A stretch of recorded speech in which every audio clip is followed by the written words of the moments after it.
Hi, this is Tamara from mooglyblog.com, and in this video I'm going to walk you through the Saturday sweater, which is a free pattern that you'll find on mooglyblog.com. If you go to the video description, you'll find a link out to the tutorial with right and left-handed versions, as well as a link to the written pattern and all the information you need to make it, including the yarn and hook. For this pattern, we'll be using Red Heart Fashion Soft. This pattern comes in 8 sizes, so for the small you'll need 2 balls, and for the largest sizes you'll need 4 balls.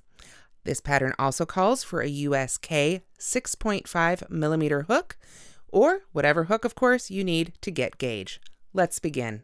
Okay, the Saturday sweater is made in 2 pieces. Here you can see the front piece. These are just simple rows. There's no actual shaping in this sweater, so the stitch pattern itself is very simple. It's made from the top down. Let's take a look at it together. All right, here we have the front of the sweater again, and this is actually upside down. So here we have the neckline, and this is the way you make it. This is the top of the sweater, and you go on down towards the hem. And I just want to show you again close up. You can see there's no shaping here. We just work right across. So in order to create this, what we need to do is make one of the shoulders, this section right here. Then we break the yarn, set it aside, make the second section, and then when we come across for what would be this row here, sorry, get that on screen here. It's a kind of a big sweater. It's hard to get all this on screen. So when we come across for the mesh row, we get to the end across of this piece, and then we start chaining, and no matter what size you make, that's a chain of 23. And then you pick up that second piece and just start crocheting the mesh again right into there. So that creates the neckline shape. We do the same thing on the back. Let's take a look at that. This is the back neck. You can see it's just a much smaller notch here at the back of the neck. And for this piece, we actually just make the first row, set it aside for the first shoulder, make the second row's shoulder, come back across with the mesh, do the same thing again, chain 23, and then rejoin by just starting to work the mesh again into that second shoulder, and then we just continue to crochet across the next row. Whether it's the front or the back, you just crochet across the top of the mesh, crochet in each one of those chains, and then back across, and you're back to one piece. So then you'll have a front piece and a back piece. Now, taking another closer look at this stitch pattern, you can see it is really, really simple. It's just rows of double crochet followed by a row of double crochet, chain 1, skip 1, double crochet, chain 1, skip 1. We can make a little bit of this together too. All right, let's work the stitch pattern together. Now, each of the pieces, both the front and the back and both shoulders of this pattern, begin with a row of foundation double crochets. Now I have a separate tutorial for that, and I will link out to that in the blog post with these tutorials as well, but I'll demonstrate it here really quickly just for the sake of completion here. We've got a chain 2 to begin. Those will not count as a stitch. I'm going to yarn over, go into the first chain I made there, yarn over, pull up a loop, and that little loop right there that I just made is going to count as the chain at the base of our first stitch. So I need to yarn over and pull through that to start my double crochet, and then I can finish it as normal. Yarn over, pull through 2, yarn over, and pull through 2. And that's our first foundation double crochet. After that, they're all the same on across. We yarn over, insert our hook under the 2 loops at the bottom of the stitch we just made, that loop, those loops that sort of counted as our chain, pull up a loop, and that's the chain for our new stitch, yarn over, pull through 1, that begins our double crochet, yarn over, pull through 2, yarn over, and pull through 2. Now, no matter what size you're making of this sweater, it's going to start with an odd number of stitches. So if you find that you don't like the foundation double crochet and you want to use a standard chain and double crochet in each of those to begin your pieces, you can absolutely do that. Just make sure that you end up with the correct stitch count, the correct number of actual double crochets at the end of each of those rows. However you want to begin those rows, whether it's with a chainless starting double crochet or a chain 3 to count as your first double crochet, is totally up to you. So I'm just going to crochet a few more stitches here until we've got an odd number, like so. And then I'm actually going to go ahead and break this yarn and set it aside, and I'll make an identical piece, and then I can demonstrate how that second row comes together.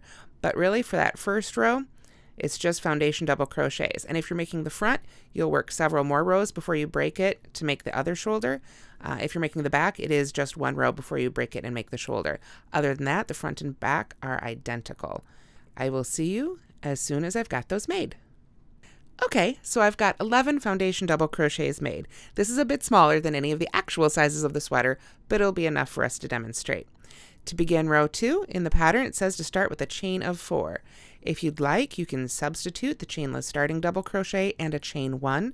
Once again, I will link out to that tutorial as well in the written tutorial on the blog. So I've got my chain 4 here. That counts as a double crochet and chain 1. So I'm going to skip over that stitch right there because we've essentially got a stitch for it. Then we skip the next stitch and work into the stitch after that with a double crochet. And then from there, it's just our repeat on across, chain 1, skip the next stitch, double crochet in the stitch after that, all the way across to the end of our piece.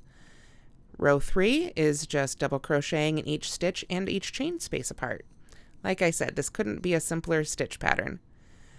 Now, if you're making the front piece, you'll have several rows before you break your first shoulder and begin the second one. However, if you are making the back of the sweater, then it's just that first row you've set aside as the first shoulder. So I've already made a piece with 11 stitches here, and I'm going to join this as if it was the first shoulder for my back piece. So, and that's what I would do after having made the second row on the second shoulder. Then I would chain 23 is what's listed in the pattern. I'm not going to chain 23 this time. I'll just chain, let's see, we'll chain 7. 4, 5, 6, 7, make it a little bit more proportional. And then what I want to do is I want to make sure that I join this first shoulder I've made when it's in the right direction.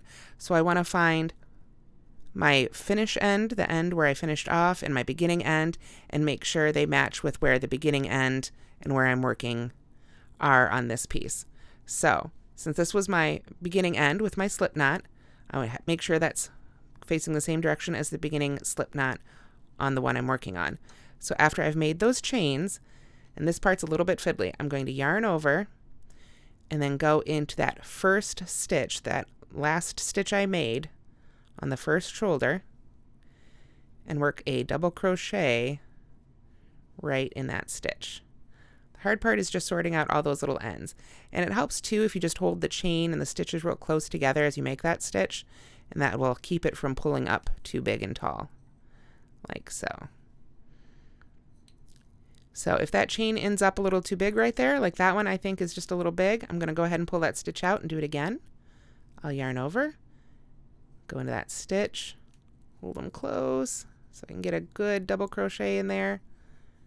There we go. And that's a bit better. That chain isn't so loose up there now at the top of that double crochet. So from there I can just continue working our stitch pattern across. Chain 1, skip the next stitch, double crochet in the next. Just let that hang. Chain 1, skip the next stitch, double crochet in the next, and that just repeats right on across to the very last stitch. If you've got an extra stitch left, then you might have missed one. Make sure you've joined that first stitch, the last stitch made on this row, that you didn't miss one there. Need a little bit more yarn here. Here we go. And we are at that last stitch already. There we are. And that's how you work row 2, especially for the back, so that we've got our little neckline made. You can see it's actually a 2-row neckline, but we've made it while making the second row. Then to work that third row on across, we just start with a chain 3 or a chainless starting double crochet, whichever you prefer, and then we work a double crochet in the chain 1 space. There we are, and a double crochet in the stitch. So for row 3, we just double crochet in each chain space and each stitch across until we get to that neckline chain in the middle. If you're already at the point where you've made your neckline, if you're on the front, this will be several rows in where you have to work into that chain. But when we get to that chain, we just want to work into each of the individual chains. Now, we could try and work 23 individual stitches just around the chain itself, like we're working to the chain spaces here, but that tends to get a little messy. The stitches don't all stay perfectly even. And as much as we hate crocheting into all those little chains, it just gives a much better finished look to the sweater if you take the time and crochet into each one of those chains individually for your double crochets. There we are. And we just work into each one of those chains. I'm sure you've got the idea at this point. You've seen me double crochet many, many times, hopefully. So, and if not, you've just seen me do it a whole bunch more. So there's a bunch of double crochets, there's double crochets, and there's the mesh row. So let's take another quick look at the pieces of the sweater. And here we are looking at the front again, and I just wanted to take another look. You can see I've worked all these rows before I broke that first shoulder, and then came back across. This would have been the mesh row right here with those chains. And then when I came back across with the double crochets, worked over my end a little bit there, so ignore that end. But when I worked back across with my double crochets, each one of those was worked into an individual chain. So like I said, at that point then you're just working even until it is time to come in for the body. Because since we're working from the top down, we've got our entire sleeve width right here, and then we need to come in a little bit for a closer fitting body. So we've got a little, I think it's about 3.5 inch sleeve right here. So when you've finished the sleeve rows, then you're going to break that yarn again and rejoin and start back up with the mesh pattern on, it'll be the 13th stitch in. So you'll count in 13 stitches and then start up the mesh pattern again, all the way across till you get to the end. Whoops, there's one of my hairs. Sorry about that. There we go. So you get all the way across, and then you'll have 12 unused stitches on this side. So you'll end in sort of that 13th stitch in from the other side, and that creates our sleeve shape. And then from there, it's just working even again all the way to the bottom. And then it's time to match up our seams. Okay, now this is where our stitch markers or clips are going to come in. Here I've got the back of the sweater, and I know it's kind of cramped on my table here, but unfortunately this is about as far out as we can get with the camera. So what we want to do is find the sides of the sweater that we want to make the outside. Now this is totally optional. If you prefer the look of one side over another, then you can make that the outside of your sweater. Right side, wrong side is totally up to you. That said, I strongly recommend that you make sure it's the same sides showing on the front and the back. So whichever side you decide is the wrong side versus the right side, make sure you put those wrong sides together on the inside of the sweater. So make sure those match. And then once you've got that part matched up, then you need to match up the pieces themselves on the stitches. And so I've got my front neckline right here. You can see I've got the same number of stitches on that shoulder as I have on that shoulder, so those are going to match up. This will be the sleeve opening, so I do not want to sew this end closed, but I do want to sew together along the bottom of the sleeve and then down along the side of the body, like so. So I'm going to show you a little bit more about that in a minute, but I just want to show you this is where those stitch markers come in. I like to match up my stitches so that not just the first stitch and the last stitch of those seams are perfectly matched, but I will actually go through and count every so many stitches and add another stitch marker and make sure so that when I go to sew it together, it's perfectly matched, because it's pretty easy. You know, you're just sewing along, watching TV, doing whatever, thinking about your day, and it's pretty easy to miss one of those stitches. So I'll start by matching up the first and last, and then I'll work my way in and just make sure that those will be perfectly matched. And then I'll do that again along the bottom of the armpit, both shoulders, and down the side. Now, I said I'd talk a little bit more about the side seam. Let me turn that so it's a little bit easier to see here. Now, this pattern, again, hopefully you've gone and gotten the written pattern from the blog, actually comes in a couple of different lengths. I wanted to make mine a little bit shorter, more hip length, but I heard from a lot of you on my other videos that you wanted more tunic length, so I've included instructions for that too. Whether you're making the hip length or the tunic length though, you're going to want to leave a little gap, sort of on a skirt. I think it's called a kick flap. I'm not sure if there's a name for it on shirts, but a little opening there on the side, so there's a little bit more wiggle room and it doesn't pull around the hips at all. It gives you a little bit more hip room there too. So how much of a gap to leave there is totally up to you. I have some recommended measurements on the blog. For the hip, I like to leave a 5-inch gap here at the bottom. For the tunic length, I'd probably start there and leave the whole thing free again, which I think adds up to about 8.5 inches. But wherever you're comfortable, absolutely, I'd say as you sew this seam up, don't weave this end in right here. Leave a good length hanging so that you can try it on and see if that lands exactly where you want it to be. Also, I'd say try it on not just at that point to make sure that the little flap has enough space, but to make sure that the overall length is right. Because at this point, since we've worked top down, you can absolutely add more rows. If you decide, once you try it on, you decide, you know what, that's not long enough, just add more rows. If it's too long already, don't weave that end in just yet, and you can pull a few rows out.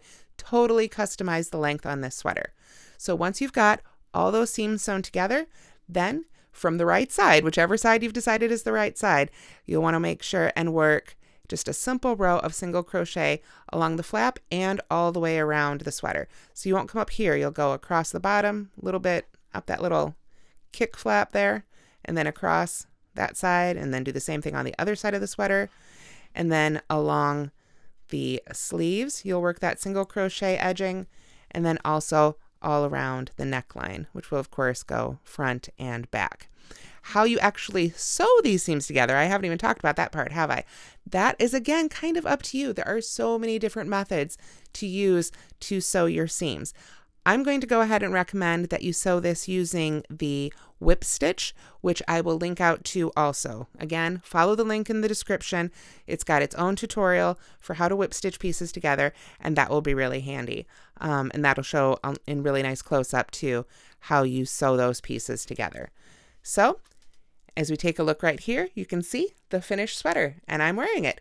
This is the size large. I made the large size myself. I wear about a size 14 in women's clothing to give you an idea of how it fits. I think next time I might try making a size down just for a little bit slimmer fit, but I really like the way this turned out, and I hope you like making it too. So once again, go to the link in the description and follow that link, and you will find everything you need to make this sweater in 8 different sizes. So I hope you'll give it a try. It's a lot easier than it looks. Thank you so much for watching, and don't forget to subscribe to the Moogly Blog channel.